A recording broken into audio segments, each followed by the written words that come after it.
কিভাবে রান্না করলে খুব তাড়াতাড়ি এবং সহজেই হয়ে যাবে তারই কিছু টিপস অ্যান্ড ট্রিক্স তোমাদের কাছে শেয়ার করব। তো রাধে রাধে বন্ধুরা, কেমন আছো? আশা করি যে যেখানে আছো সবাই খুব খুব ভালো আছো। আজকের বুধবার সকাল ওই 8টা মতো বাজে। এখন থেকেই তোমাদেরকে সাথে নিয়েই নতুন আরও একটা ব্লগ আমি শুরু করছি। লালটু কুন্তি কিচেন অ্যান্ড ব্লগ চ্যানেলে তোমাদের সবাইকে জানাই অনেক অনেক স্বাগত আর অনেক অনেক ভালোবাসা গো। আজকের ব্লগটা স্টার্ট করতে একটু দেরি হয়ে গেছে, সকালে অনেক কাজ ছিল আর আজকের অনেক সকাল সকালও উঠেছি আর সকাল সকাল ব্রেকফাস্টের থালিও নিয়ে চলে এসেছি। ছেলে স্কুলেও যাবে না, পরীক্ষা নেই, নইলে পরীক্ষা চলছে, আজকের ওই জন্য ডিম খাওয়া হবে। আর কি বলতো, পরীক্ষার দিনগুলো তো আমরা ডিম খাই না। ছোটবেলায় দেখেছি মাও আমাদেরকে এরকমই পরীক্ষার দিনগুলোতে ডিম দিত না, তাই আমিও ছেলেকে পরীক্ষার দিনগুলোতে ডিম দিই না। চলো আজকে তো কি টিফিন করেছি তোমরা দেখলে। ছেলে কিন্তু ওই ডিম সিদ্ধ খাবে না বলেছে, ও ডিম রুটি খাবে বলেছিল আর ওর বাবা ওকে করেও দিয়েছে। আমি ওদিকে সবজি কাটছিলাম, রান্নার জোগাড় করে নিচ্ছিলাম আর আজকে তাড়াতাড়ি রান্না করে নিচ্ছি। বর্মশাই আজকে তাড়াতাড়িও অফিস যাবে বলেছে।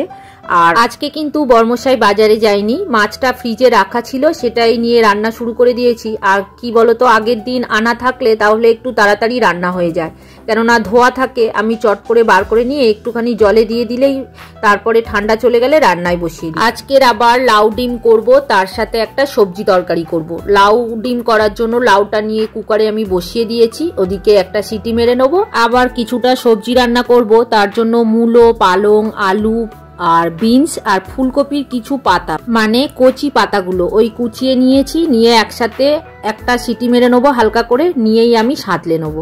কি বলতো, এইরকম যদি কুকারে সবজিটা সিদ্ধ করে নেওয়া হয় তাহলে খুব তাড়াতাড়ি রান্নাটাও হয়ে যায় আর গ্যাসও বেঁচে যায়। আজকে তো পাবদা মাছের ঝাল করব, ওই সর্ষে পোস্ত ভিজিয়ে বেটে নিয়েছি একসাথে।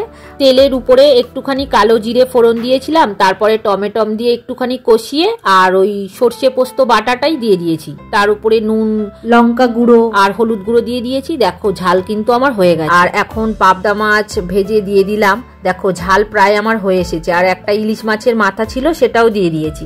এখন একটু নুন ঝালটা টেস্ট করে দেখে নিলাম আর একটুখানি ধনেপাতা ওপর দিয়ে ছড়িয়ে দিলাম। আমার পাবদা মাছের ঝাল কিন্তু একদম হয়ে গেছে। আর দেখো আজকের কি কি রান্না করেছি আরো একবার তোমাদেরকে দেখিয়ে নেবো। মাছের ঝাল তো করেছি আর তার সাথে লাউ ডিম করেছি আর একটা সবজি তরকারি করেছি। আজকের এই 3 রকম রান্না করেছি আর কালকেকার ডাল ছিল একটু জ্বালন দিয়ে রেখেছি। দেখো আজকের তো একটু বেশি বেশি রান্না করেছি, দুপুরে যা খাওয়া হবে আর বাকি বেশি থাকলে সেটা রাত্রেও খেয়ে নেওয়া হবে। এইবার দেখো বর্মশাইকে খেতে দিয়ে দিয়েছি, ও এইবার খাওয়া দাওয়া সেরেই বেরিয়ে যাবে। ও কিন্তু একটা বড় কাজ আমার করে দিয়েছে, ঠাকুর ঘরের পুজোটা সেরে দিয়েছে। আর কি বলতো, মেয়েদের সব থেকে বড় কাজ হচ্ছে রান্না বান্না আর ঠাকুর ঘরের পুজো করা। এই দুটো কাজ যদি সারাদিনের মধ্যে সকালের দিকে হয়ে যায় তাহলে সব থেকে বড় কাজ হয়ে গেছে বলে আমার মনে হয়। আজকের বাইরেটা ভীষণ রোদ্দুর উঠেছে আর রোদ্দুরটা সরে গিয়ে দেখো আমার রান্নাঘরের মধ্যেই চলে এসেছে। 1টা-1:30টার দিকে এই রোদ্দুরটা প্রায় সময় আসছে এখন দেখছি, আগে এরকম আসতো না। আসলে দক্ষিণ দিকে রান্নাঘরের জানালাটা আছে তো ওই জানালা দিয়েই সূর্যের আলো এসছে। প্রত্যেক দিনের মতো ধুলো ঝাড়া কাজগুলো এখনো আমার হয়নি, ওইগুলোই করবো এইবার। দেখো ধুলো ঝাড়তে আমি চলে এসছি। আর কি বলতো, শীতকালে এত ধুলো পড়ছে ঘর বাড়িতে কি বলবো।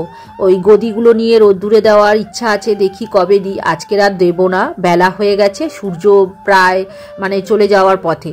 আসলে আমাদের ছাদের অর্ধেকটা তো সেট করা আছে আর অর্ধেক যেটুকুনি আছে রোদ খাওয়ার জন্য শীতকালে, ওইটুকুনিতে বেলা হয়ে গেলে ওই 2:30টার দিকে রোদটা চলে যায়। তাই ভাবলাম আজকের আর দেবো না, কালকের দেবো। আর এদিকে ঝাড়মোছ করে নিচ্ছি। কি বলতো, প্রত্যেক দিন একটু একটু করে মুছলে তো তাহলে জিনিসগুলো তো বেশি ধুলোও পড়লো না আর আমার কাজটা সহজও হয়ে গেল। দেখো আমরা তো মধ্যবিত্ত ফ্যামিলির মানুষ, আমাদের যে রোজ রোজ মাছ মাংস খেতে হবে তার কোনো মানে নেই। আমরা রবিবার যে মাংস খাই তারপরে কিন্তু আর খাই না।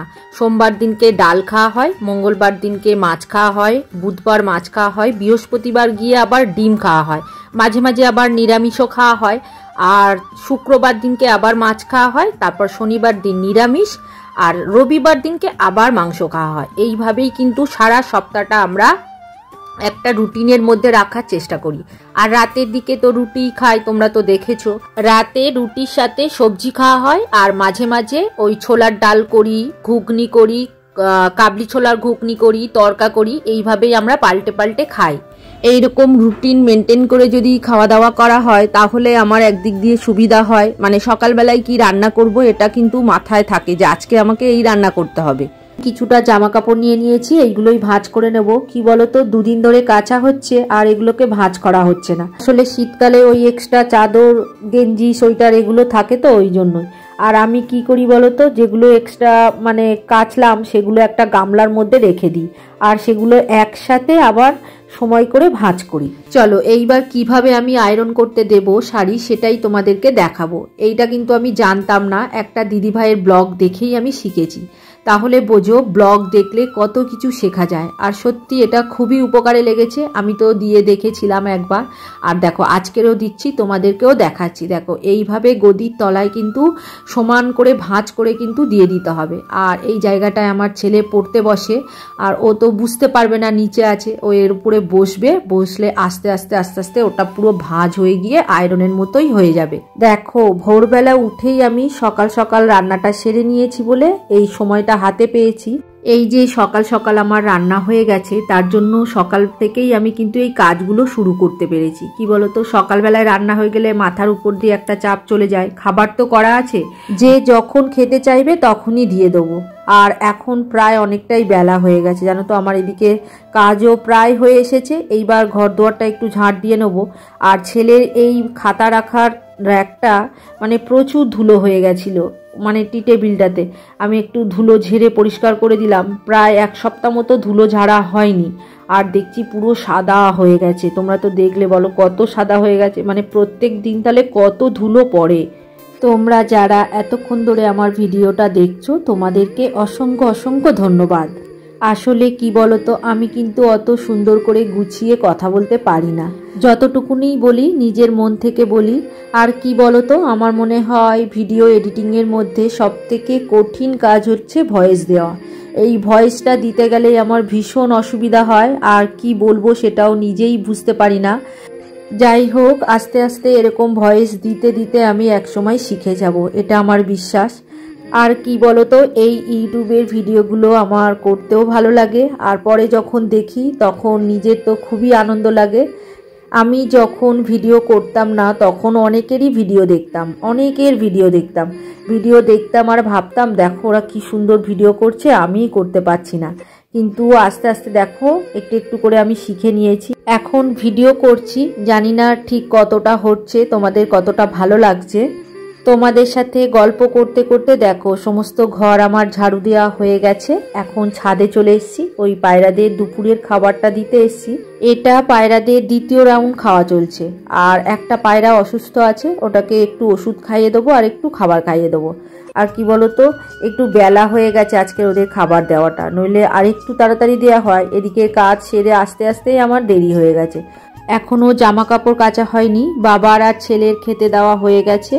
আমি জামা কাপড় কেচে নিয়ে এখন ছাদে চলে এসেছি। এইবার জামা কাপড় মেলে দিয়ে তারপরে গিয়ে খাওয়া দাওয়া করব। দেখো রোদ্দুরটা কিন্তু একদম চলে গেছে, ওই একটুখানি রোদ্দুর আছে, ওর মধ্যেই মোটা জামা কাপড়গুলো মেলে দিলাম। আর আজকের সব ব্লাউজগুলো আমি কেচে দিয়েছি, মানে যতগুলো পরছিলাম ওই একটু একটু করে পরি আর শর্টস বানাই, ওই জন্যই ভাবলাম আজকে একসাথে সব কেচে দেবো। আর শীতের সময় তো জামা কাপড়গুলো একটু তাড়াতাড়ি শুকিয়ে যায়, আর যা শুকাবে বাকি সেটের তলায় দিয়ে রাখবো রাতের বেলায়। আর আমার জামা কাপড় আমি সবই তুলে নিই, ওই মোটা মোটা প্যান্ট ট্যান্টগুলো একটু শুকোতে চায় না, সেগুলো রাতে ওই সেটের তলায় রেখে দিই, আর ঘরে মেলে দিই না। এখন জামা কাপড় মেলা প্রায় কমপ্লিট হয়ে গেছে। আর কি বলতো, পায়রাগুলো আবার খাওয়ার জন্য ঘুরঘুর করছে, ওই জন্যই আবার আরও একটু খেতে দিয়ে দিলাম। এরপরে আর আমি ভিডিও তুলিনি। এইবার রাত্রে খাবার নিয়ে চলে এসেছি। আজকের মাছের ঝাল রয়েছে, তরকারি রয়েছে, ওই জন্যই একটু গরম ভাত করেছি কুকারের মধ্যে। কুকারে ভাত করলে আবার অনেকটা গ্যাস বেঁচে যায় জানো তো, খুব তাড়াতাড়ি হয়ে যায়। দেখো প্রত্যেক দিন কিন্তু আমাদের উনুনে ভাত করা হয়, আর যদি রাতে একটু কম পড়ে তাহলে ওই কুকারের মধ্যে আমি দিয়ে গ্যাসে বসিয়ে দিই, আর খুব তাড়াতাড়ি ভাত হয়ে যায়।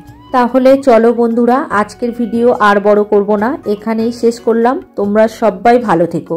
যারা নতুন বন্ধু হয়ে আমার এই ভিডিওটা দেখছো তাদের আমার পাশে থাকার জন্য অনুরোধ করছি। আর যারা পুরনো বন্ধু হয়ে আমার পাশে আছো তাদেরকে অসংখ্য অসংখ্য ধন্যবাদ আর অনেক অনেক ভালোবাসা রইল গো। আর হ্যাঁ, ভিডিওটা ভালো লাগলে লাইক কমেন্ট শেয়ার করে দিও। আর নতুন বন্ধু হয়ে থাকলে চ্যানেলটিকে সাবস্ক্রাইব করে পরিবারের পাশে থেকো। আবার দেখা হবে পরের ভিডিওতে।